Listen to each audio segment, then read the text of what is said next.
Hello and welcome, sentient beings, to another devastating and energon-fueled episode of What Happened, the show where, okay, let's just do a quick search here. EA? Nope. Bethesda? Ubisoft? There you are. You were right on my side all along. So yes, after laying into EA and Capcom most recently, it's time we turn our attention to the Kotick Killer, whose list of victims is so long it's almost kind of impressive. This was almost too easy! Oh, and good old Bobby just so happens to be in the news again, and it just so happens to not be for anything good at all. I am shocked! Shocked! Well, not that shocked. So, with that distinct, taste on our tongue, let's take a walk through those Activision killing fields once again to find out how they ruin Transformer games for pretty much everybody. Now, as some may recall, the Robots in Disguise had some rough early years in the video game industry. Transformers or not, it's just a fucking shithole of a bad game. And things didn't really get better until 2004, when Atari released the simply titled Transformers for the PS2. While no 5-star classic, it was certainly better than a lot of the licensed dishwater you'd see at the time, so that went a long way into establishing a positive vibe for games to come in the future. During the next 2 years, though, much noise was made over Hasbro's cash cow as Hollywood and Michael Bay began the process to, adapt the franchise to the silver screen. Because I'm not a first-generation Transformers fan. I think I was a I'm little not a old fan for either. them. Activision, their noses twitching at the scent of money to be made, as well as being on a huge licensed games kick, made a deal with Universal Pictures and Hasbro, which would include adaptations of all the movies, as well as a separate universe. They were certainly betting big that these moves would transform their fortunes into... I'm not even finishing that. Now, while there's a bunch of games to cover here, not all of them are important to our story, so we're just gonna have to blast our way through them. Traveler's Tales was the primary studio who adapted the first movie, and I honestly can't tell you much about it. It looks like a Transformers movie game, funded by Activision. The Xbox 360 and PS3 versions of Revenge of the Fallen, oh Christ, was primarily handled by true crime devs Luxoflux, again with a bunch of other SKUs supplied by other companies. Oh, and a fun, but not really that fun side note, this was the last game Luxoflux made before Activision closed them down in a cost-cutting reduction of staff initiative in 2010. The next year after Revenge of the whatever it was called, High Moon Studios of Darkwatch fame rolled out what they had been crafting for the last 3 years. An ambitious, built from the ground up Transformers title of their own creation that set up its own continuity. This was Transformers War for Cybertron. Essentially, it was a polished and well-produced Gears of War-esque third-person shooter, but you had a distinct advantage over the COG in that you were able to turn into your own car. It featured both Autobot and Decepticon campaigns, as well as a robust multiplayer mode, and its story had the tone and melodrama that fans of the franchise had come to know and love, instead of the Bay versus, how should we say, shitty take. Okay, I've had a hell of a day. Why don't you get a haircut with your bitch ass? After some higher than average reviews and love poured on by fans, that very same year, only a few months even, Activision and Hasbro announced that a sequel was already in production. This is the most highly rated critical success of any game that's had the Hasbro brand yet, and we're looking forward to a sequel in 2012, said Hasbro corporate slug Mark Blecker. Jesus, come on, Mark. You really gonna do Rise of the Cobra dirty like that? Damn it! Duke.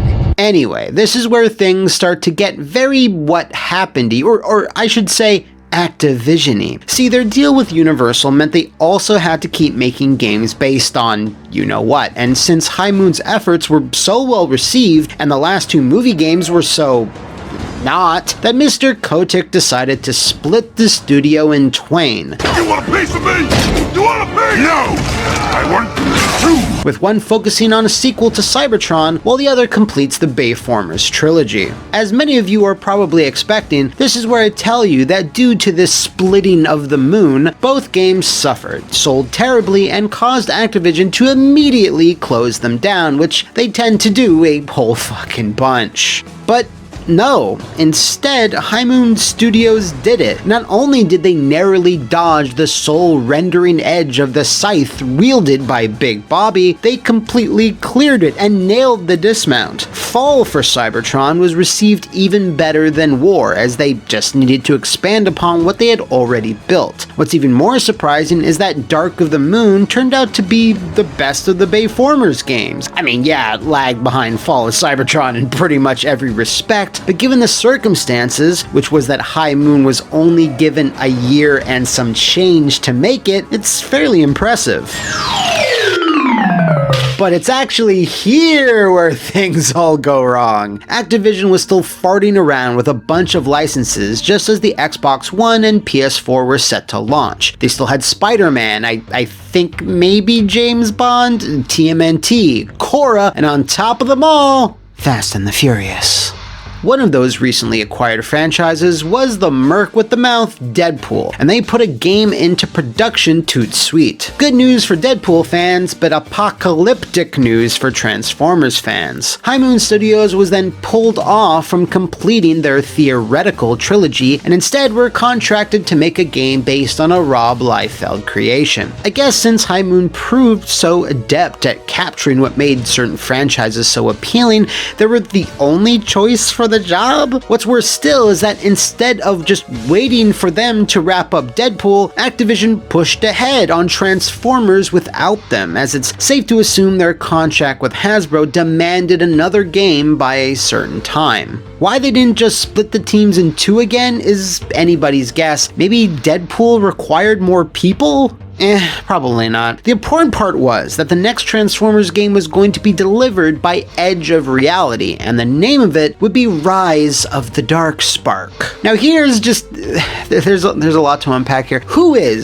Wait, we're talking about a studio involved with Activision, so who was Age of Reality? Well, they were basically a port studio for their first decade of existence, spine transferring Tony Hawk titles onto the Nintendo 64. In the mid-2000s, though, they made it big with Pitfall: The Lost Expedition, followed by Shark Tale, and culminating with 2008's Incredible Hulk, which I played in a bug report video about a year ago and I hated it. What if I go here?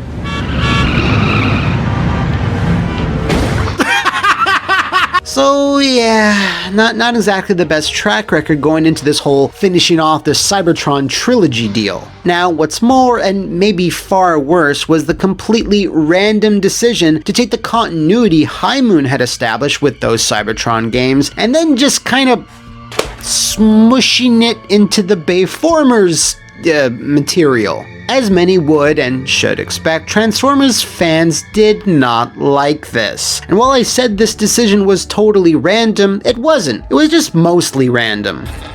Transformers: Rise of the Darkspark is a video game complement to Paramount Pictures' upcoming film Transformers: Age of Extinction. This third-person action-adventure goes beyond the movie by uniting the universes of director Michael Bay's Transformers movies with the ever-popular Cybertron universe. This year marks 30 incredible years of Transformers, and this game will tell another chapter in the story that all fans will love. Citation needed. So yes, 2014 was actually the 30th anniversary of Transformers, so this smacks of a Hasbro marketing tactic. Did I say tactic?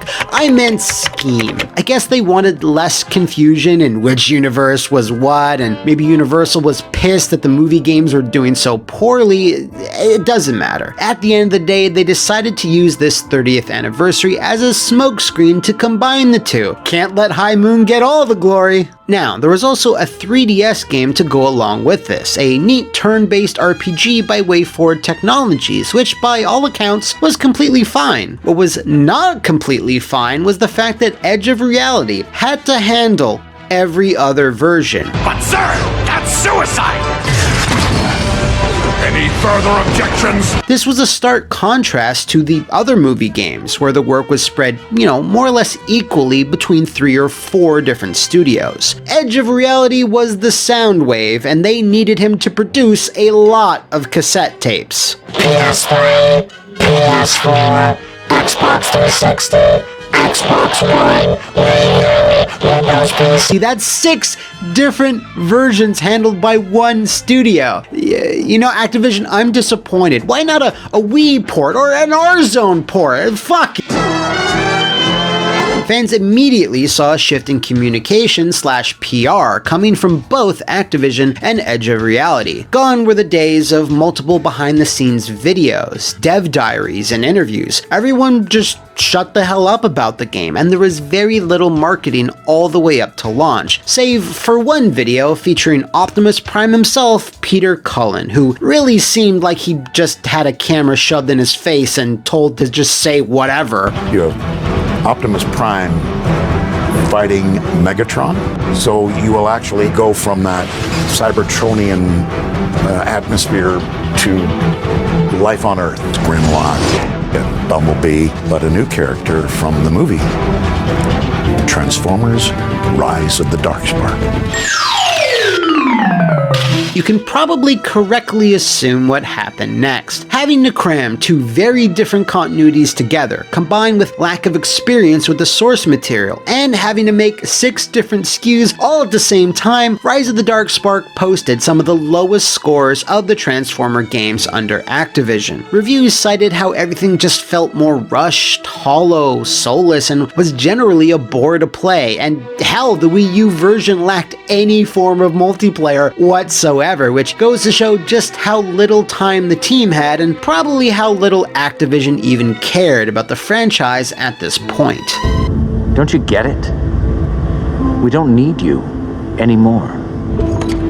That was cruel. And that story that a lot of people felt was going to be weird and confusing? Well, it turns out it was weird and confusing, with many review outlets saying as such. Things, unfortunately weren't going much better down at High Moon Studios. Deadpool failed to resonate critically and posted a lot of lukewarm reviews, and because Ryan Reynolds was still several years away from growing his weird little baby legs, the character really didn't have that mainstream exposure yet to post the numbers Activision was chomping at the bit for. These flagging sales, of course, summoned the mighty Kodacron, who opened his giant celestial maw and fired a blast that penetrated deep into the core of the High Moon, obliterating almost half of its workforce. This was explained away with, Activision Publishing consistently works to align its costs with its revenues. This is an ongoing process. With the completion of development on Deadpool, we are taking a reduction in staff at High Moon Studios to better align our development talent against our slate.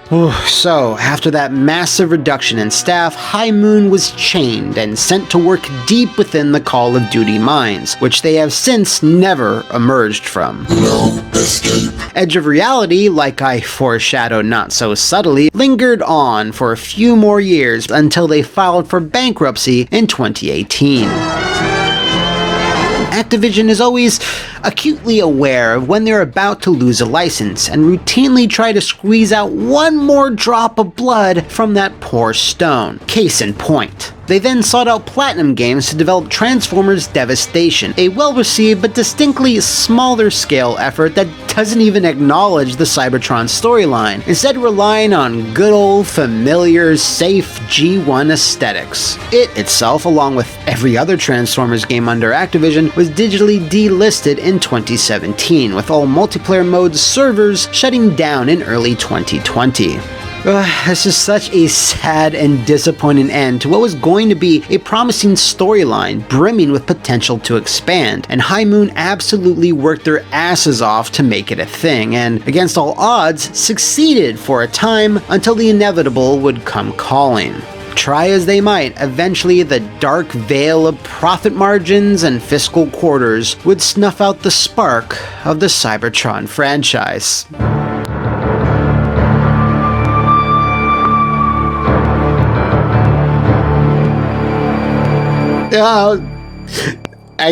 I cry every time.